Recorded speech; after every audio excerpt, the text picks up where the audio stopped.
ঈদ উজ জোহালৈ মাজত আৰু মাত্ৰ কেইটামান দিন বাকী 17 জুন সোমবাৰে দেশজুৰি উদযাপন হ'ব ঈদ উজ জোহা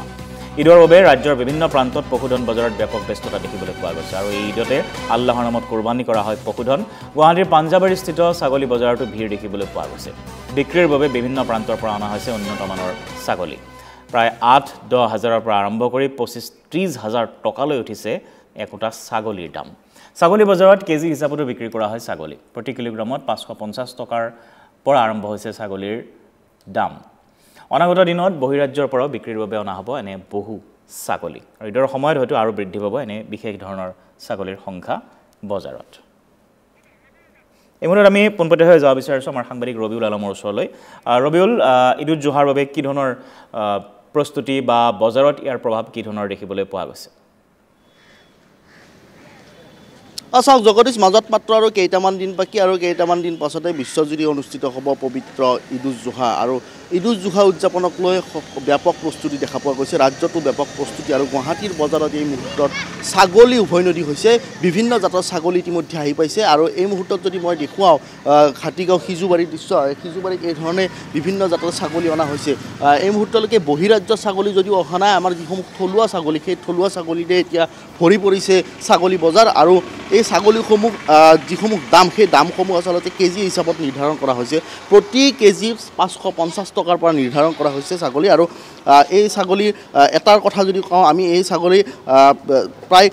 8-ৰ পৰা 10 হাজাৰৰ পৰা 25ৰ পৰা 30 হাজাৰ টকালৈ দামসমূহ নিৰ্ধাৰণ কৰা হৈছে আৰু এই মুহূৰ্তত যিহেতু পুৱাৰ ভাগত গ্ৰাহকৰ সংখ্যা যথেষ্ট তাকৰ কিন্তু আমি যিসমূহ ব্যৱসায়ী সেই ব্যৱসায়ীৰ লগত কথা পতা মতে তেওঁলোকে কৈছে যে গ্ৰাহকৰ সংখ্যা বৃদ্ধি পাইছে পূৰ্বৰ তুলনাত আৰু এতিয়া ব্যৱসায় তেওঁলোকৰ বেয়া নহয় কেনেকুৱা ছাগলী ক'ৰ পৰা আমাৰ বৰপেটাৰ পৰা আহিছে দৰং জিলাৰ পৰা আহিছে আৰু আহিছে দিয়কচোন গাঁৱৰ পৰা আহিছে আমাৰ অলপ বৰপেটা গাঁৱৰ ঘৰে ঘৰে কিনা আছিল অলপ দামবিলাক কি ধৰণে দাম আপোনাৰ ৱেট ছিষ্টেমত বিক্ৰী হৈ আছে মানে কিলো ছিষ্টেমত ধৰক 30 কিলোৰ ওপৰত গ'লে 600 টকা কিলো 30 কিলোৰ তলত থাকিলে 500 টকা কিলো এনেকুৱা কাষ্টমাৰ লৈ আছে মিলাই মানে এটা ছাগলীৰ কথা যদি কওঁ আমি মিনিমাম কিমান টকাৰ পৰা হ'ব আপোনাৰ মিনিমামৰ পৰা আছে ধৰক 8ৰ পৰা মোটামুটি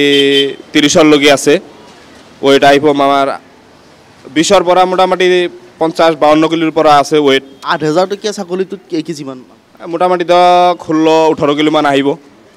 আমাৰ গোটা ৱেট কৰি দিওঁতো গোটা ৱেটত মোটামুটি 16 কিলোমান বা 18 কিলোমান এনেকুৱা আহে বহিৰাজ্যৰ পৰা বাহিৰৰ পৰা আহিব বাহিৰৰ পৰা দিয়ক আমি বাহিৰৰ পৰা অনা নাই আমাৰ চব লোকেলে কিনা ধৰক বৰপেটা দৰঙৰ সম্ভাৱনা আছে সম্ভাৱনা নাই দিয়কচোন বাহিৰত আমাৰ নাহে দিয়ক এই ধৰণে আচলতে ছাগলীৰ বজাৰত এই মুহূৰ্তত উভৈনদী হোৱা দেখিবলৈ পোৱা গৈছে আৰু বিভিন্ন স্থানৰ পৰা ছাগলী আহিছে আমি যদি কওঁ বৰপেটাৰ পৰা আহিছে ধুবুৰীৰ পৰা আহিছে দৰঙৰ পৰা আহিছে খাৰুপেটীয়াৰ পৰা আহিছে বিভিন্ন স্থানৰ পৰা ৰাজ্যৰ বিভিন্ন স্থানৰ পৰা ছাগলী এই মুহূৰ্তত গুৱাহাটীৰ বজাৰত উভৈনদী হৈছে আৰু সেই ছাগলীসমূহ যিহেতু ইছলাম ধৰ্মত ঈদ উজ জোহাৰ এটা প্ৰবাদ আছে যে আল্লাহৰ নামত কুৰবানী দিয়া হয় পশুধন কুৰবানী দিয়া হয় আৰু এই মুহূৰ্তত ছাগলী আমি বজাৰ দেখুৱাইছোঁ গুৱাহাটী সিজুবাৰী আৰু আমি যদি পাঞ্জাবাৰীৰ কথা কওঁ পাঞ্জাবাৰীটো সেই একেই পৰিৱেশ পাঞ্জাবাৰী ছাগলী বজাৰতো বিভিন্ন জাতৰ ছাগলী আহিছে আমি সেই দৃশ্য দেখুৱাবলৈ চেষ্টা কৰিম কিন্তু আমি পুনৰবাৰ দেখুৱাইছোঁ ছাগলী বজাৰৰ দৃশ্য দেখুৱাইছোঁ এই মুহূৰ্তত বিভিন্ন ধৰণৰ ছাগলী বিভিন্ন জাতৰ ছাগলী আমি যদি এই ছাগলীটোৰ কথা কওঁ আমি যদি এইটো ছাগলীৰ কথা কওঁ এইটো কি ছাগলী এইটো ৰাম ছাগলী বুলি কয় পাঠা ৰাম পাঠা ইয়াৰ দাম কিমান ইয়াৰ দাম দিয়ক আমাৰ এই গোটা হৈ আছে আপোনাৰ 30,000লৈকে হৈছে আমি 35,000 বুলি ভাবছোঁ এৰি দিম কেজিমান মাংস এইটো মোটামুটি দিয়কচোন গোটা ৱেটত মোটামুটি 55 মান আছে ৱেটটো এইদৰে বিভিন্ন জাতৰ ছাগলী দেখিবলৈ পোৱা গৈছে ক'ৰ পৰা আহিছে বৰপেটা আৰু বংলাগড়ৰ পৰা বিক্ৰী কেনেকুৱা মোটামুটি চলি আছে আৰু পূৰ্বৰ তুলনাত ভালনে হা আগতকৈ ভালনে অলপ ভাল যোৱাবাৰতকৈ ভাল অলপ ভাল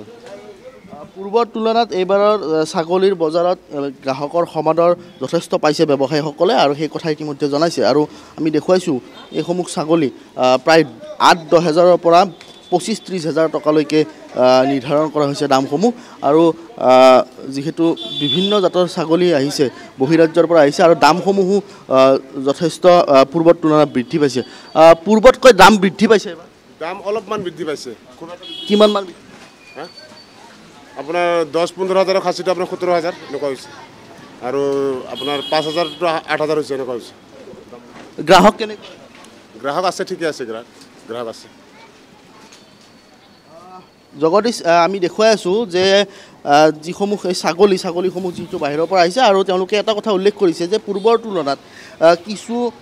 দামো বৃদ্ধি পাইছে এবাৰ যিহেতু বাহিৰৰ পৰা আহিছে আৰু যি ছাগলীসমূহ অত্যাৱশ্যকীয় সামগ্ৰীৰ যি ধৰণে দাম বৃদ্ধি পাইছে সেই ধৰণে এইবাৰ ছাগলীৰ বজাৰতো ছাগলীৰ দামসমূহ কিছু বৃদ্ধি পোৱা দেখিবলৈ পোৱা গৈছে দেখুৱাইছোঁ সামগ্ৰিকভাৱে আমি এই দৃশ্য দেখুৱাই আছোঁ আৰু যিসমূহ গুৱাহাটীৰ এয়া হাতীগাঁও সিজুবাৰী বজাৰৰ দৃশ্য এই ধৰণে গুৱাহাটীত যিসমূহ ছাগলী বজাৰ আছে আমি যদি পাঞ্জাবাৰীৰ কথা ইতিমধ্যে উল্লেখ কৰিছোঁ পাঞ্জাবাৰী সেই ছাগলী বজাৰতো সেই একেই পৰিৱেশ আৰু এয়া সিজুবাৰীটো সেই একে পৰিৱেশ সিজুবাৰীত এই ধৰণে বিভিন্ন জাতৰ ছাগলী আমি এইখন বজাৰত যদি আমি দেখুৱাওঁ এই ছাগলীটো আমি ডাঙৰ ছাগলী এই মুহূৰ্তত দেখিবলৈ পাইছোঁ প্ৰায় 35,000 টকা দাম নিৰ্ধাৰণ কৰা হৈছে এইটো ছাগলীৰ দাম আৰু যিহেতু কেজি হিচাপত প্ৰতিটো ছাগলীৰ দাম নিৰ্ধাৰণ কৰা হৈছে 550 টকাৰ পৰা তেওঁলোকে ছাগলীৰ দামসমূহ নিৰ্ধাৰণ কৰিছে আৰু এইদৰে গুৱাহাটীৰ বজাৰত বিশেষকৈ সিজুবাৰী বজাৰত এইদৰে উভৈনদী হৈছে বিভিন্ন জাতৰ ছাগলী আৰু গ্ৰাহকো আমি এই মুহূৰ্তত গ্ৰাহকৰ সংখ্যা যথেষ্ট তাকৰ দেখিছোঁ গ্ৰাহকৰ সংখ্যা নাই কাৰণ পুৱাৰ ভাগত ছাগলী ক্ৰয় কৰিবলৈ অহা নাই কিছু সময় পাছত হয়তো গ্ৰাহকৰ আমি মন্তব্য লোৱাৰ জানিবলৈ চেষ্টা কৰিম যে তেওঁলোকে আচলতে এইসমূহ ছাগলীলৈ কিমান উৎফুল্লিত বা তেওঁলোকে দাম বৃদ্ধিক লৈ কি কয় বা এই ছাগলীক তেওঁলোকৰ যিহেতু কেজি হিচাপত নিৰ্ধাৰণ কৰা হৈছে এইবাৰ সেই ক্ষেত্ৰত কি কয় পৰৱৰ্তী সময়ত জনাৰ চেষ্টা কৰিম জগদীশ হয় নিশ্চয় ৰবিউল ধন্যবাদ জ্ঞাপন কৰিছোঁ আমাক পোনপটীয়াভাৱে সবিশেষ সেই সন্দৰ্ভত জনোৱাৰ বাবে